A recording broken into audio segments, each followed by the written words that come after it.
All right, welcome everybody. My name is Sohaib Katariwala. I'm a senior OpenSearch specialist SA with Amazon OpenSearch Service. And joining me today is...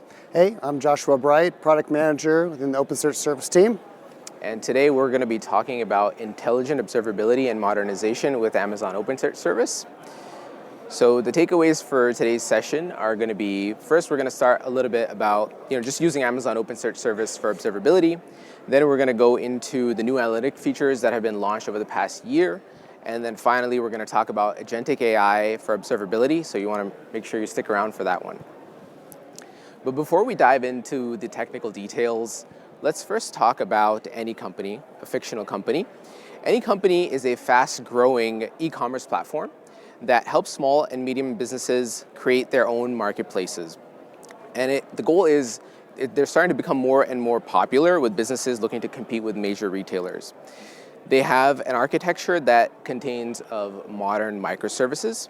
So their front end is React-based with a customer portal and a vendor dashboard. Their back-end services are order and payment management and inventory management, authentication, et cetera, as you might have. And then their infrastructure is containerized services on AWS using EKS, and they are also using databases like RDS and DynamoDB for their databases, okay? But they have some challenges with this architecture. Number one, we're gonna call microservices complexity. This is where AnyCompany's distributed architecture creates some visibility challenges across lots of microservices that they have.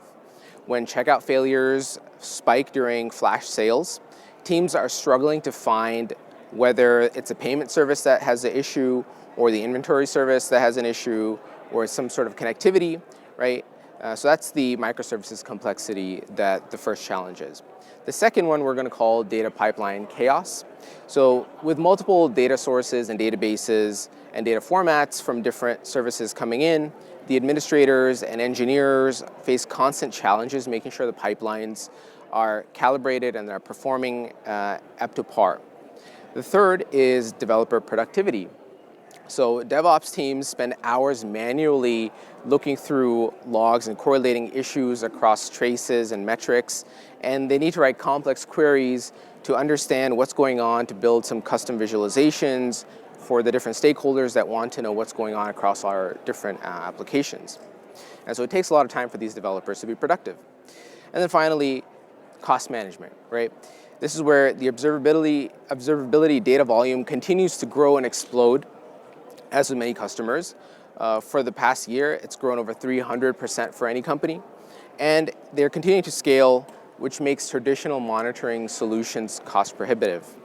Are any of you facing any similar challenges in your organization? I see some hands and some head shaking. So this is what we hear from a lot of our customers, right? So we've kind of compiled these things from all the customer conversations that we have, and we're representing it through this fictional company called AnyCompany.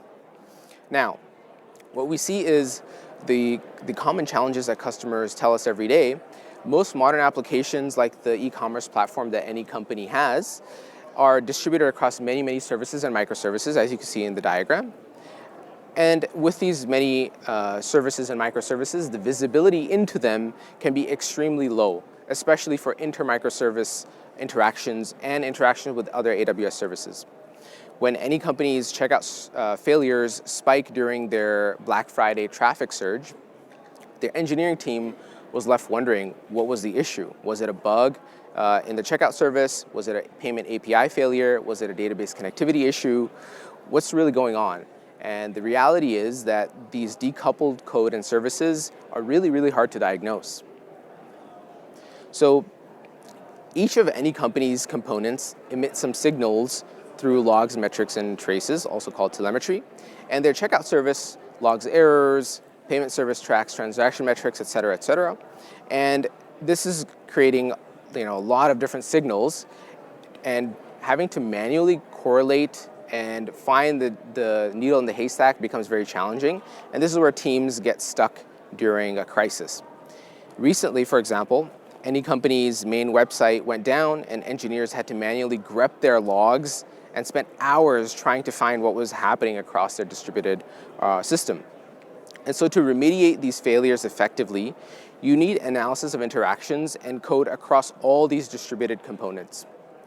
This is where unified observability becomes critical, and where a comprehensive observability solution transforms how any company's teams can monitor, troubleshoot, and optimize their modern cloud-native applications.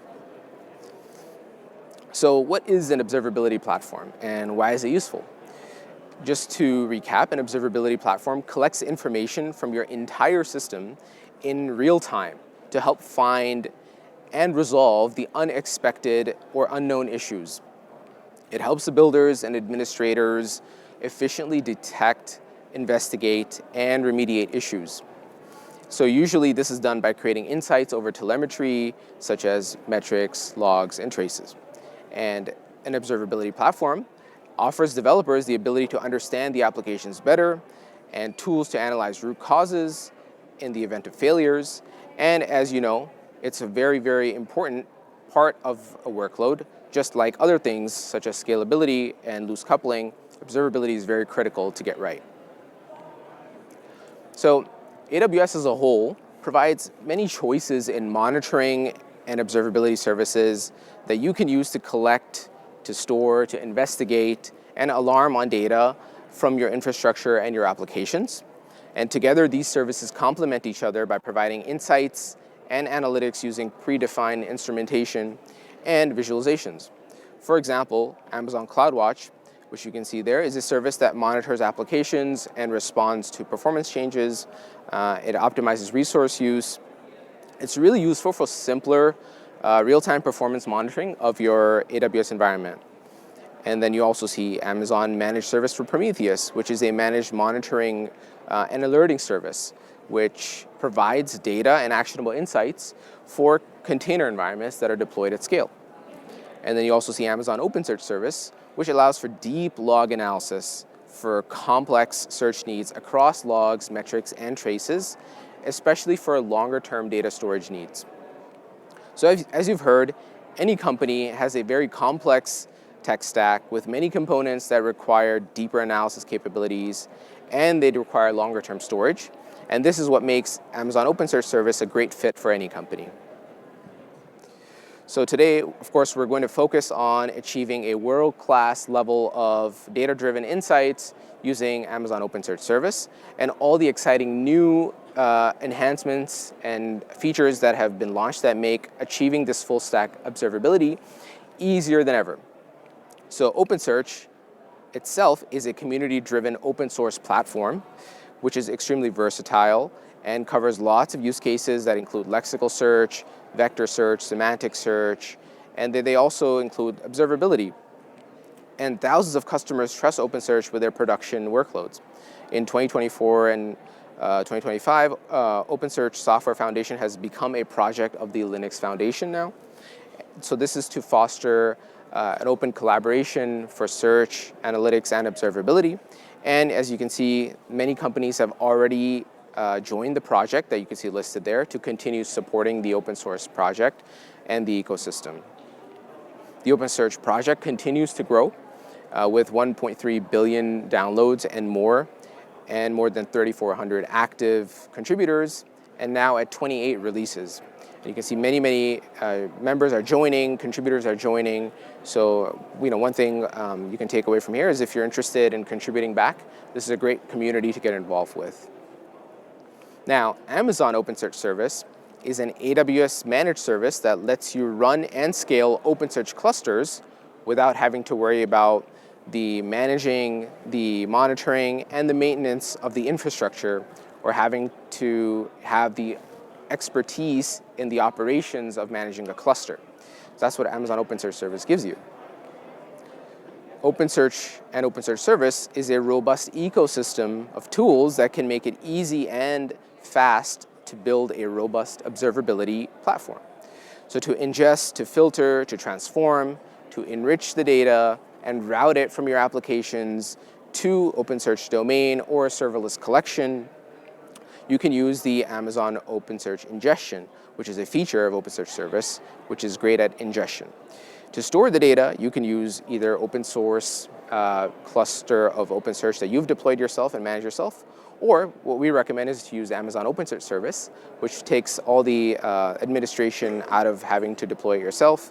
And then to take it even further, you can use Amazon OpenSearch serverless, which is completely zero administration, automatic scaling, and you pay for what you use. And then finally, you can use to do application debugging, to do visualizations, and to analyze application behavior. You can use OpenSearch dashboards, which is a purpose-built user experience to get insights out of your data. So now I'm going to go into each of these pieces of the architecture and talk about how any company can use OpenSearch service to accomplish their goal of addressing those challenges that we talked about earlier. So first we'll talk about how any company can start collecting signals from their microservices and pieces of their infrastructure, right?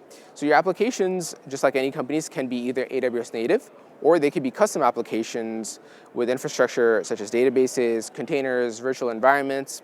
So any company collects these by running what's generally called agents.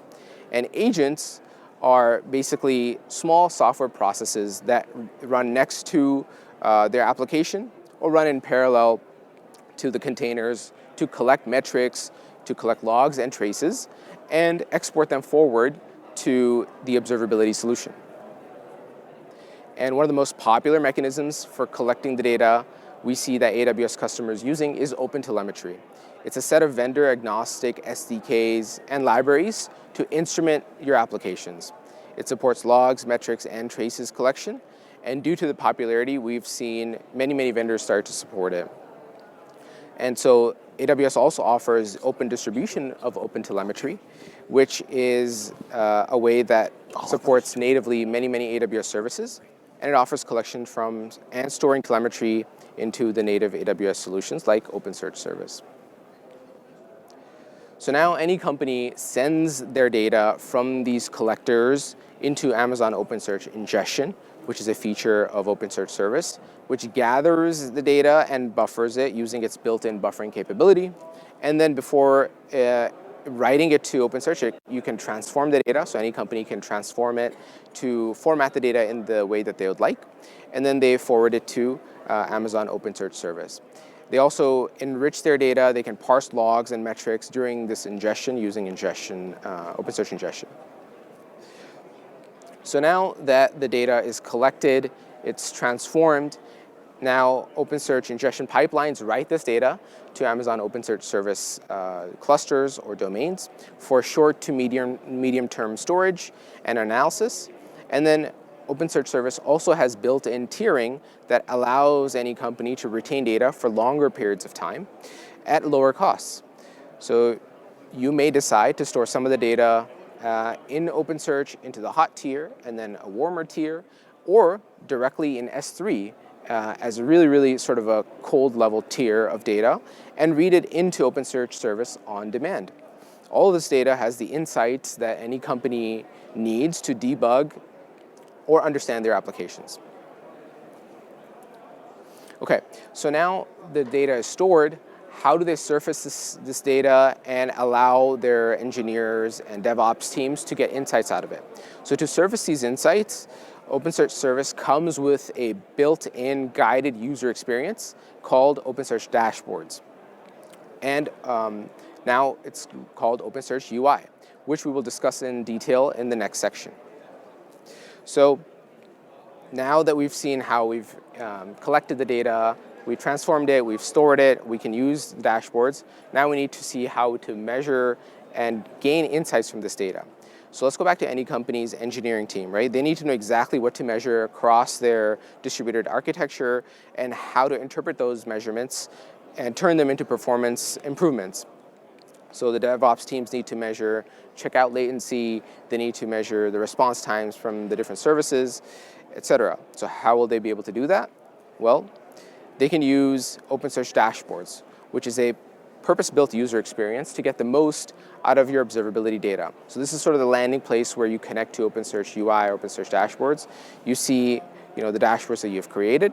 It comes pre-configured with widgets that give you insights that you need and can help you perform root cause analysis. And it also offers the ability to create new visualizations with easy drag and drop capability. Once you're happy with your visualizations, you can embed them in your applications. And it's multi-tenant, which means you can have multiple teams with access to different applications and data and have the right people looking into the right data that they are responsible for. Now, the analysts and developers can also use something called the Discover experience. Discover is used to explore the data using a variety of different supported languages, including dashboard query language, Lucene, standard SQL, and PPL, pipe processing language, as well as natural language queries as well, which you can see in the screenshot below, powered by Amazon Q. So when you're debugging or when you're analyzing application behavior, you need an ability to filter, to calculate statistics, to sort the data, right? That gives you the insights that you're looking for. OpenSearch Service has a powerful pipe processing language, which you can use to filter and measure various metrics or KPIs. For example, you can construct your desired outcome in a step-by-step manner, with each step getting you closer to your desired result.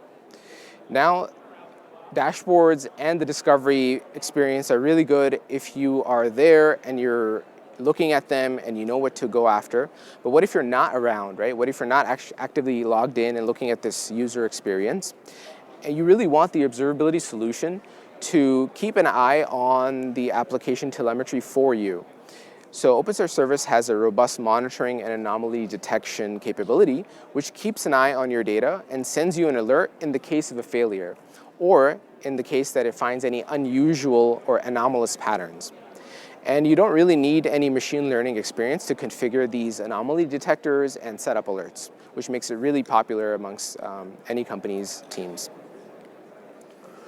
So speaking of alerts and notifications, you can receive these notifications in a variety of different ways or channels, and you can send it to your favorite Slack channel. For example, any company's teams route it to their Slack channel, and they route it to their mobile devices using their built-in alerting and incident management tools, such as PagerDuty or OpsGenie. And generally, you have a link back to the dashboards in the notification that is sent to these channels. So the developers can quickly click on that link and continue the investigation by logging into the UI. So the other experience we see is, microservices are very common amongst most of our customers that we talk to today. And when you're working with microservices, there are many moving parts, and investigating all of these moving parts can be difficult. So to make this simpler, we use what's called traces. Right? Traces will capture the communication between different services so that you can know what happens when a service calls another service. Was it successful or not, etc. OpenSearch Dashboards offers purpose-built visualizations that analyze this data. We have something called a service map, with which you can see if there's any error in your application at a glance, or if your applications are facing any issues with higher latency and error rates, etc. You also have something called trace group visualization, which groups related traces together into a single widget and allows you to see if a certain function in your application, for example, checkout, is facing an issue, right? So now, with these different visualization capabilities, you can pinpoint exactly where to look, you can uncover the logs that cause the issues using traces, and then you can start analyzing those logs.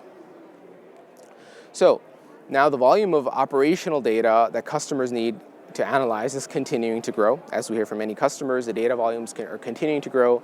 The same thing with any company. OpenSearch Service already supports observability workloads up to 25 petabytes. And of course, in the future, like everything else, it's continuing to grow. To meet this growing scale, customers often store operational data across multiple OpenSearch Service deployments.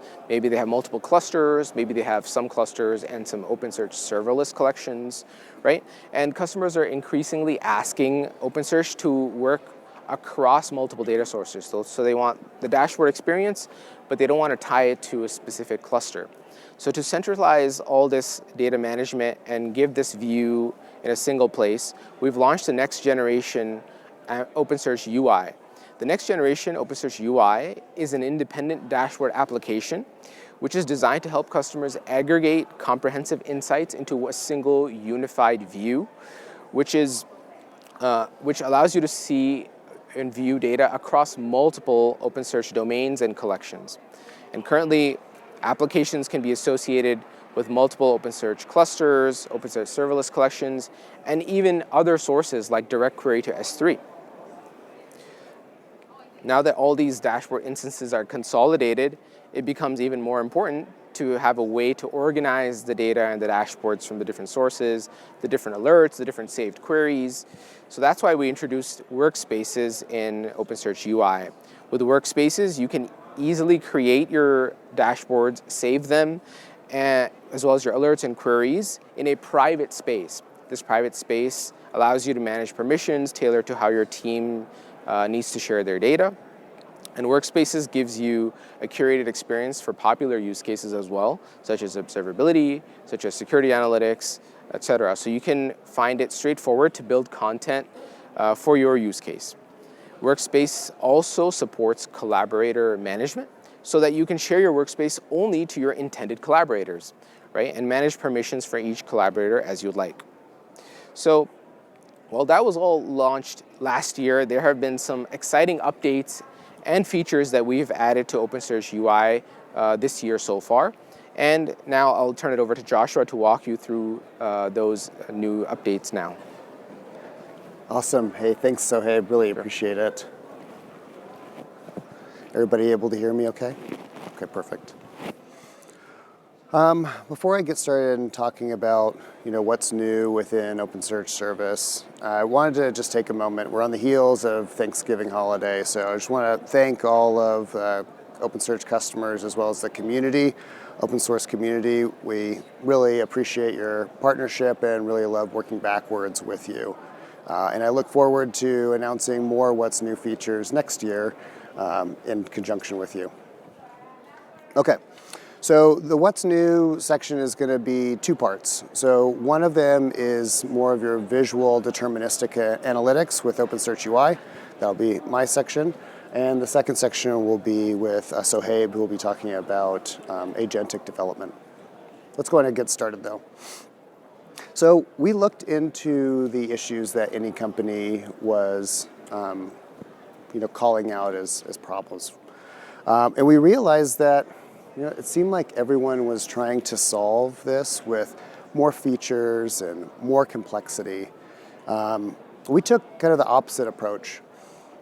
What if we made log analytics simpler, not more complex? What if we prioritize the user experience instead of adding additional features and bolting things on? And that's what we've done. With OpenSearch UI's observability workspace, we've made pipe processing language, the language that Sohaib was talking about a little bit earlier, we made that as the forefront, and we've segmented it or complemented it with AI in the form of natural language, as well as with a result summarization feature. So now we've made this experience integrated instead of it being kind of this bolted on workflow. Now you can query with PPL and supplement it with the natural language experience. Pretty great.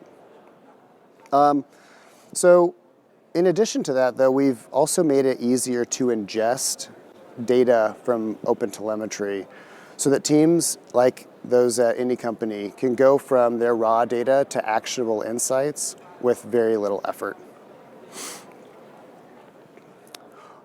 And let me give you a concrete example of what I mean. So any company's data admins were complaining, right? Like, hey, it takes a lot of time for me to set up these pipelines that I want to ingest data into OpenSearch or into other log analytics tools. Got to configure parsers. You probably have all run into this. Configure all of your mappings. And you're kind of debugging and playing whack-a-mole, trying to figure out like why data is not landing the way that you would expect. This setup is a lot of overhead and super frustrating when you're just trying to get something out the door. So our approach kind of flips this completely. We provide out-of-the-box blueprints that will get things set up for you. So we cover things, popular AWS logs, certainly like ALB logs, CloudTrail logs, Lambda logs, as well as third-party logs like Jira integration, OpenTelemetry certainly, as well as HTTP Apache logs. So, but that wasn't enough. We also wanted to make the workflow fundamentally easier. So we have a new Get Started workflow. You can see it in the OpenSearch console, where you have this new setup that allows you to set up an OpenTelemetry pipeline. All the bells and whistles are included. You point it over at your cluster, and it will automatically set up an OpenSearch UI instance for you. So no more dilly-dallying trying to get your proof of concepts up or new pipelines. Super easy. So any company's teams can now get started analyzing their logs, whether that be their React front end, order processing service, or recommendation engine, in minutes instead of days.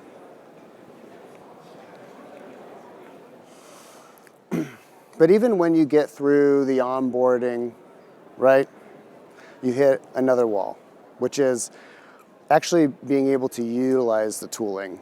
Like, so customers, like any company, told us that they have lots of queries and dashboards that already set up in another tool.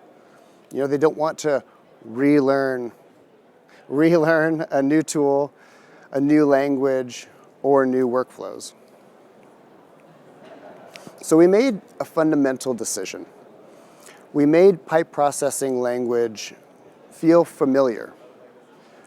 If you know pipe delimited languages from Unix or other tools, you'll feel at home in OpenSearch service. We aligned our syntax, our commands, our functions to feel natural. And the result? Any company's team's existing knowledge becomes an asset. It's not a liability. And their migration from, which was going to be taking 6 months to a year, now is something that can be accomplished within a few weeks.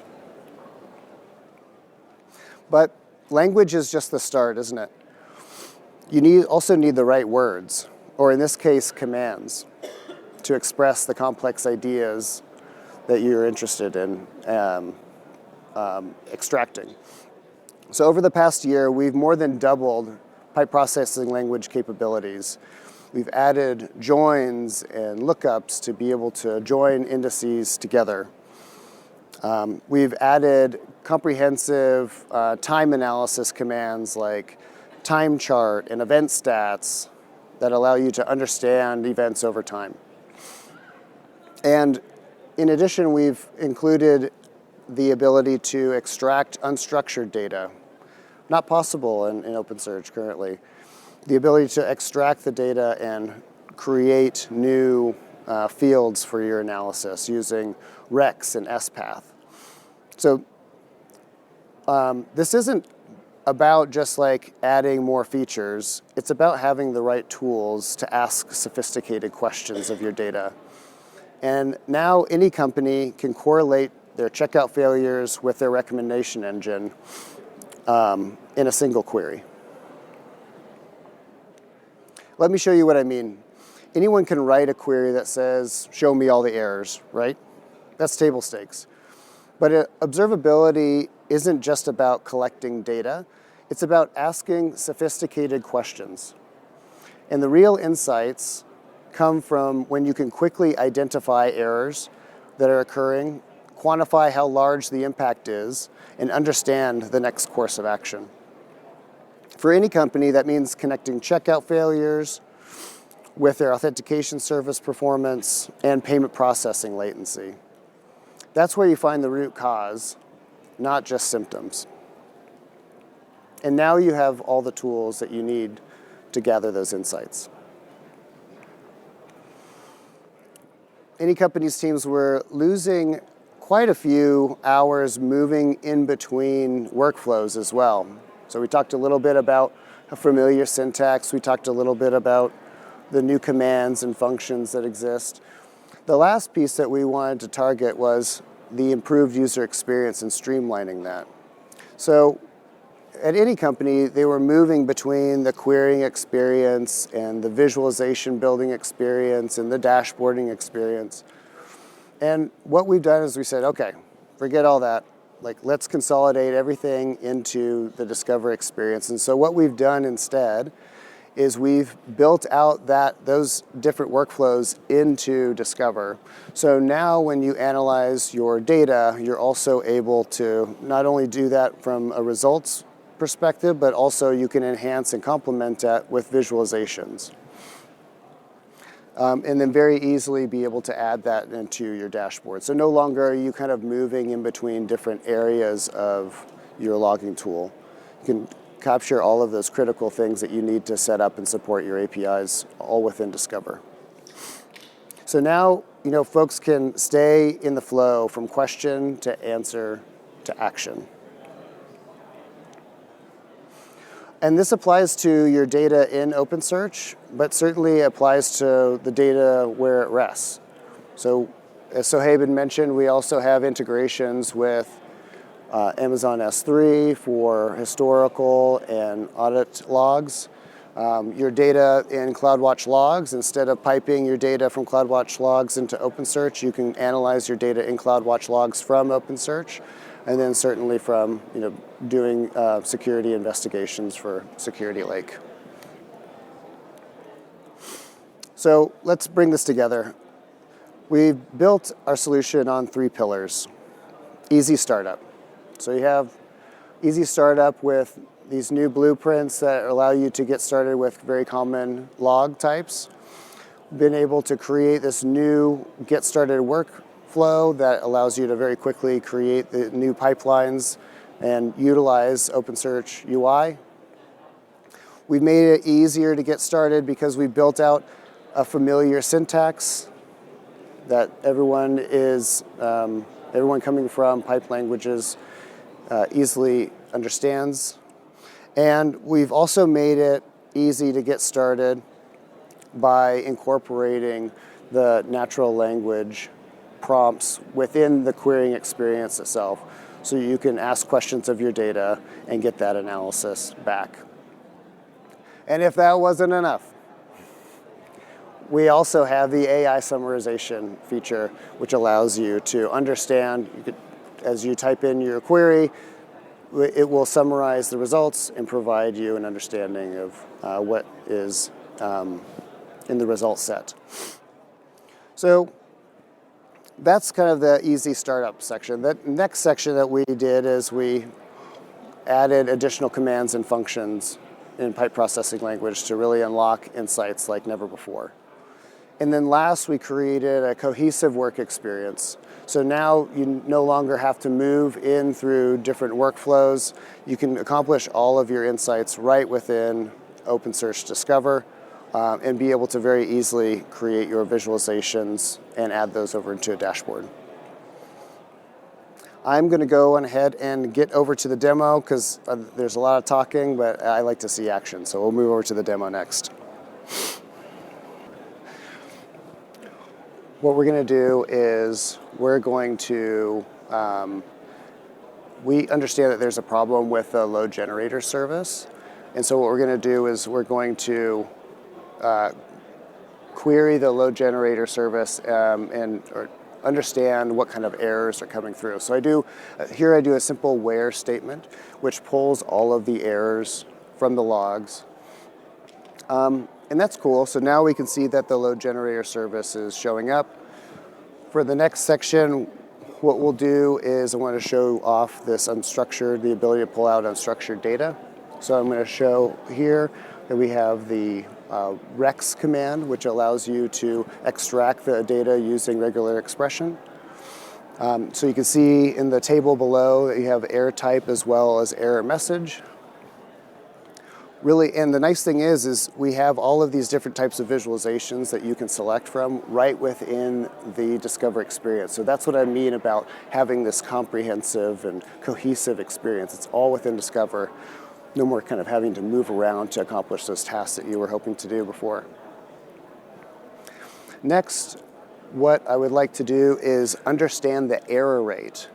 So, I'm going to be filing a ticket So I'm going to do this investigation. I need to file a ticket, so I need to understand what's happening from an error perspective. So you can see I use event stats, which allows me to track the error over time, and I'm doing the total events as well as the error count above, and calculating the error rate. I don't know about you, but 16% error rate, that's no bueno.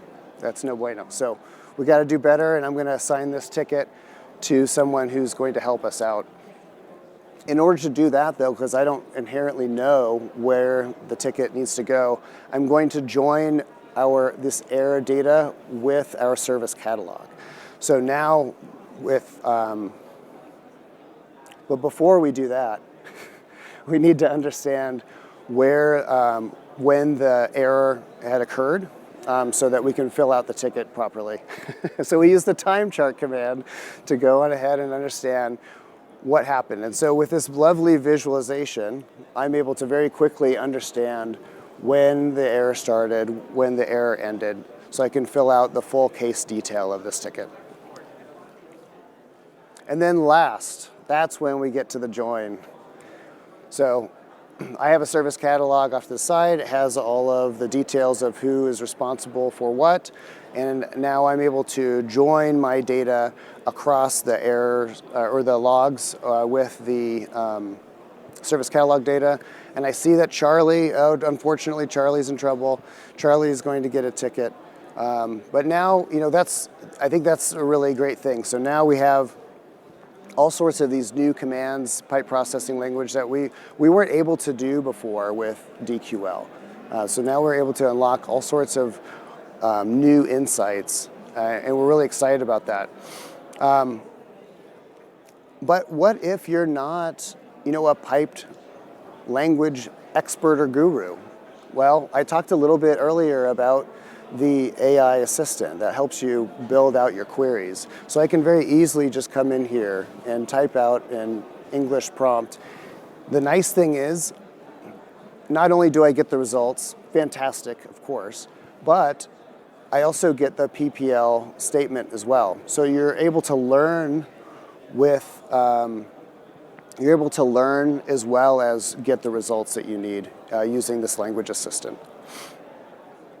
And I can iterate on it, see? So now I can go over into the query bar, make adjustments to the query if I wanted to. So super easy. But let's say it's 2 a.m. and I got paged, super frustrating. I know we've all been there. I have the AI summary feature as well. So I can go and execute the query and then use the AI summary feature to extract those insights from the results set to very quickly give me hints as to what to do next and who to contact. I mentioned the visualizations and all of the options that we have with visualizations, but really it is as easy as you execute your query, you analyze your results, you get that perfect visualization that you need for supplemental materials for your ticket, and you can add it to a dashboard from right within the Discover experience.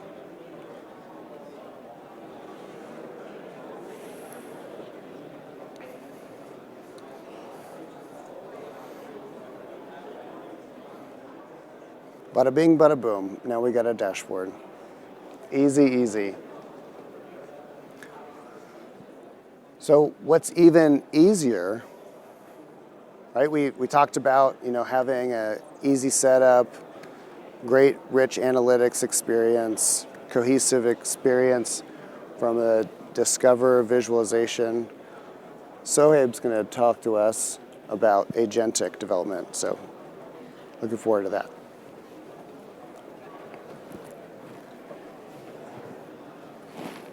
Thank you.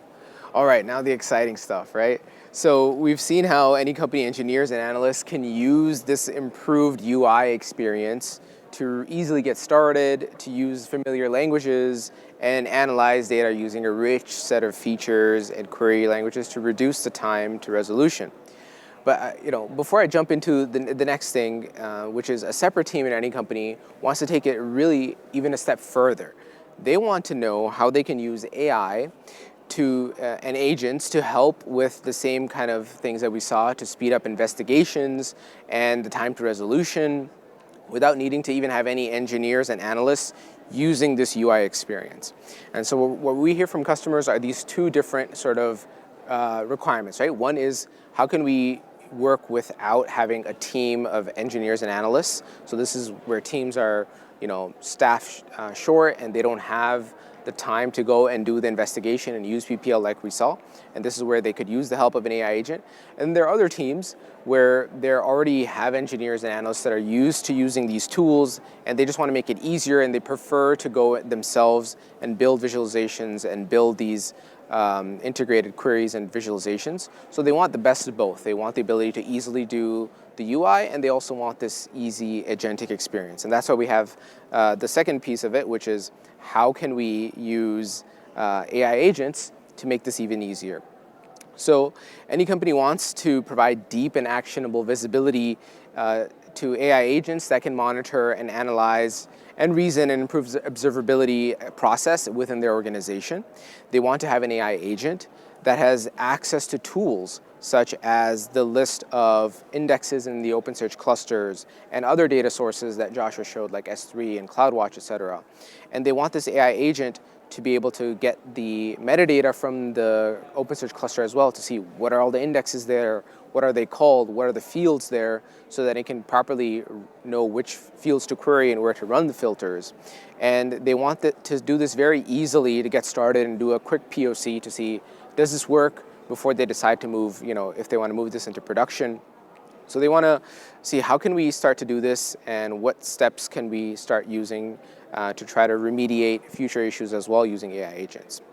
And so this is where one of the main components of OpenSearch becomes helpful, where OpenSearch already has a capability called Model Context Protocol, or MCP. I'm sure you've heard a lot about it in many other sessions, but just as a recap, traditionally, connecting multiple AI agents to different data sources required individual connections from each of the agents to each source. And so MCP simplifies this by introducing a centralized component. This component handles all the boilerplate code for connectivity, for making the system more efficient and manageable. The MCP consists of these two parts usually, where you have an MCP server and an MCP client. The server is a lightweight program that invokes the REST APIs of services like OpenSearch service in this case, and the client is an adapter for allowing the AI agent to use the server's functionalities. And for OpenSearch specifically, it has this MCP server in the open source community. It was developed by the community, and it's community-driven development and support. So that's one major benefit of using OpenSearch and the OpenSearch MCP server. It has flexible communications, and it supports standard I/O protocols as well as streaming, and it's adaptable. And then it has a comprehensive suite of tools available. Read-only tools such as the ability to search data, the ability to check the cluster's health itself, and check the performance metrics, etc. And then finally, it has robust security options with different authentication methods. So we've put together a quick demo for any company to show the power of using this MCP server to connect to OpenSearch with their AI agents. For this demo, I'm using Amazon Q Developer CLI, which is now renamed to Kiro CLI, as you might hear about it as well. So to easily get started, this is a very simple architecture where we have Q Developer CLI, we have the MCP server stood up and connected to the Q Developer CLI, and it knows about the OpenSearch cluster through the MCP server. So to set context for the demo that I'm going to be showing you, it's a POC demo. It's Black Friday morning for any company, right? Traffic is 10 times normal levels, and suddenly checkout failures start occurring. The engineer team gets alerts, but they're overwhelmed with data from many, many different microservices also sending alerts. And this is where they want to see if the AI observability agent powered by the MCP server can come to the rescue. So here, I already have Q Developer CLI launched, and I've already connected it to the OpenSearch MCP server, which you can see at the top. It's loaded already successfully. And so right away we can just start asking questions. So the first thing what we want to do is, oh, by the way, this is the indexes that exist in my OpenSearch cluster already. So there is an any company app logs index, there is an any company metrics index, and then there's a traces index. We've put them in the same cluster, but they could be across different sources.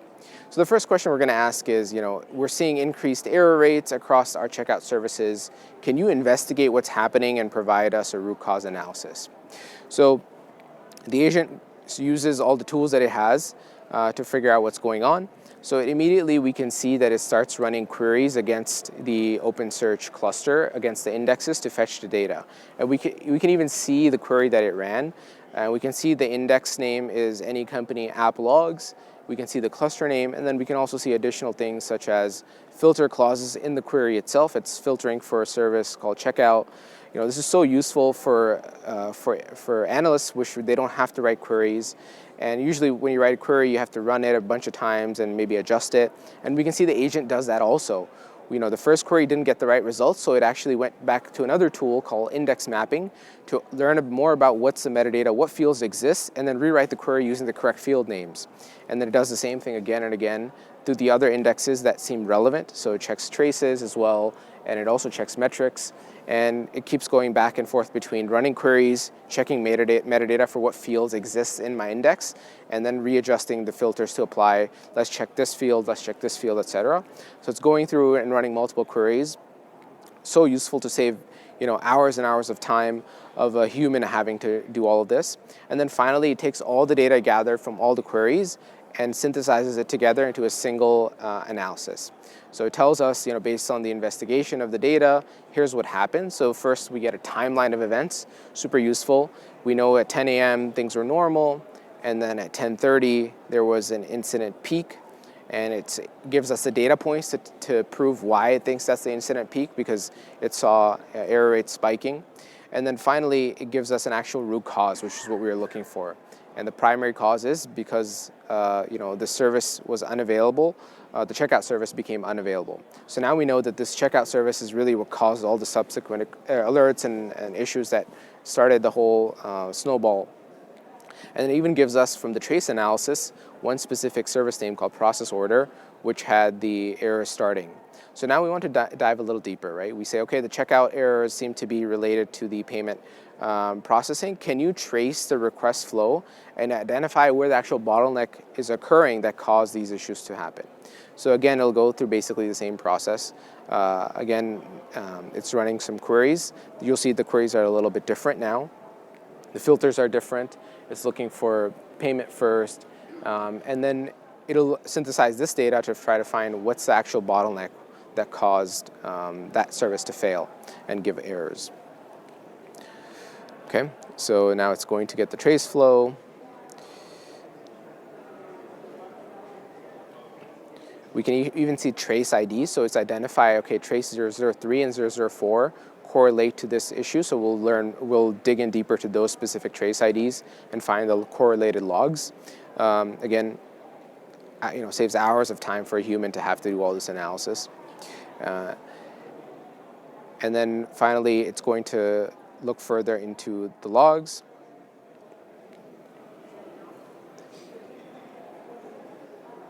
And now metrics. So any related metrics, if not, it can just kind of ignore that. So now it's synthesized all of that.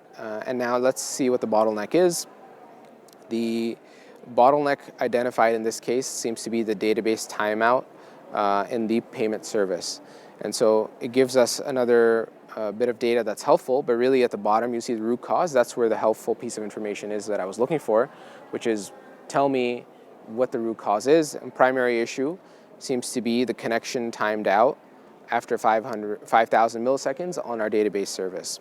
So due to the spike of queries against our database, the queries are running slower, and then eventually they hit a timeout, which cause the errors, which cause other downstream effects, and it even shows us other failures that are correlated. So super helpful. And then, again, it summarizes it all. So if we wanted, you could kind of copy and paste this and send it to leadership to say, okay, here's what's going on, and now, of course, what we want to know is, okay, we identified the issue. What's the impact, right? What's the impact of this timeout, and how can we fix it? That's the next natural questions. So we'll ask the agent.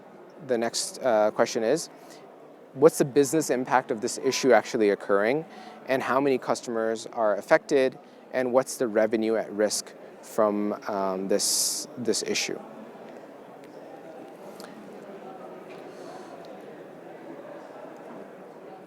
Okay, so yep, this is the next question, business impact. So the interesting thing is we also have some non-logs related data that we've given the agent access to. So we've given this agent access to our sales tables as well, so it can see previous sales history. And in this case, it's able to not only associate the logs and traces and metrics, but to find the impact, it actually queries our sales history to find the normal order volume and the average order amount and the ordered dollar value, so that it can try to estimate based on the number of orders that we were seeing and how many errors we had and the average dollar value, what's the potential lost revenue there directly. And that's really helpful if you want to quickly send a leadership update to say, okay, this is how many orders we might have lost because of this, and then potential future impact of customers churning because they were not able to complete their checkouts. They would have bought, but they didn't. And so it kind of goes through all that math right here, right? You could see average order value is from the e-commerce data. Then there's normal traffic, incident response as well.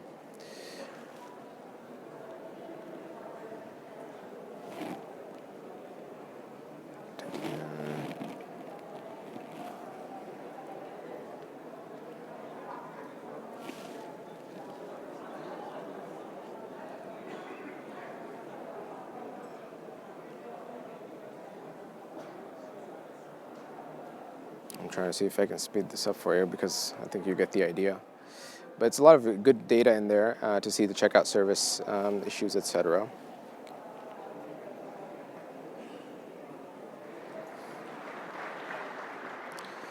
Okay, so now what we're going to do is we're going to ask the agent to, based on the analysis, what's the recommended remediation step, right? How can I fix this issue now? And then also, how can I prevent this issue from occurring in the future again? So that's a different question to kind of ask after we establish the business impact, which you can kind of see there. So now what I'll do is I'll ask the agent, tell me what I can do to fix it, but not just tell me now. Why don't you create a document for me? Create a document for me, save it locally, that gives me all the steps I need to do. And then I can share that document with my engineers, I can share it with my leadership, and it should give me all the steps that I should take right away, and the steps that I need to take in the next week or so, the steps I need to take in the next month, and then in the next few months. So it created a comprehensive remediation plan, and it even wrote it out to my local path. You can see it's called Payment Incident Runbook, and it goes through all the things I need to do to fix this issue. And then, use the right tool to do this. And then also created a different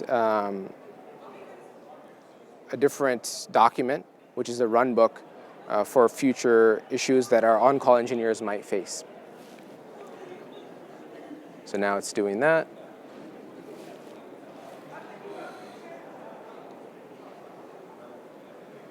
Okay. And just similar to the first one, I think you get the idea that it creates a run book, it saves it locally. And I just want to show you what that looks like. So here's the payment processing remediation plan that I've just opened up. I don't know why this monitor is jittering like that, but it provides even the database alter statements that I need to do to change the connectivity issue that we saw. And those are the short-term fixes that need to happen right away. And then it also provides some long-term fixes that we should see. So it's giving us the actual database commands for the engineers to do.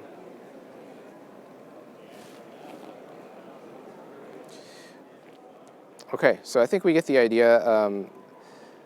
that's essentially a quick demo of what can be done.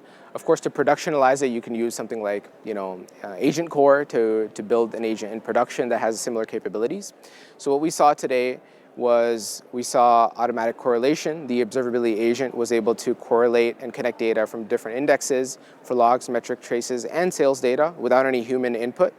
It was able to explain what it found in natural language that was easy to understand for humans, as well as data points that it used to justify the conclusions. And it also suggested preventative measures for future events like Black Fridays as well.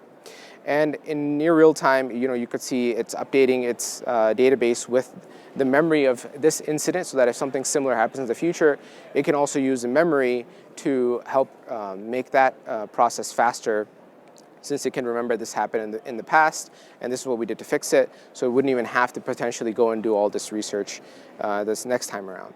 So before the AI agent, this would have taken hours and hours and would have cost thousands of dollars in the meantime where we're trying to figure it out. But with the AI agent, now you could see within a few minutes, 8-minute end-to-end, when I ran that, was to come up with all the answers to all our questions. And for any company, this could be 70-80% in a reduction in the incident's impact with the short amount of time it takes, right? So thank you all so much. If you want to go deeper into this type of demonstration and get more hands-on, get more deeper, we have a Chalk Talk coming up later on this week. That's ANT315. You can see that there. Make sure to check that out. And you can ask questions and do the architecture for how to build something like this that's even more in-depth and has more capabilities. If you want to learn more about how to use MCP yourself, we have a blog about it, and then we also have documentation on all the observability features that we talked about. So make sure you check those out. And then also, if you want to learn more and you want to level up your skills on OpenSearch and other AWS services, check out skillbuilder.aws. There's thousands of free resources there, and you can scan to start learning. Okay, thank you so much for attending our session. Remember to fill out the survey, and if you have any questions, we can be here for a few minutes afterwards. Thank you.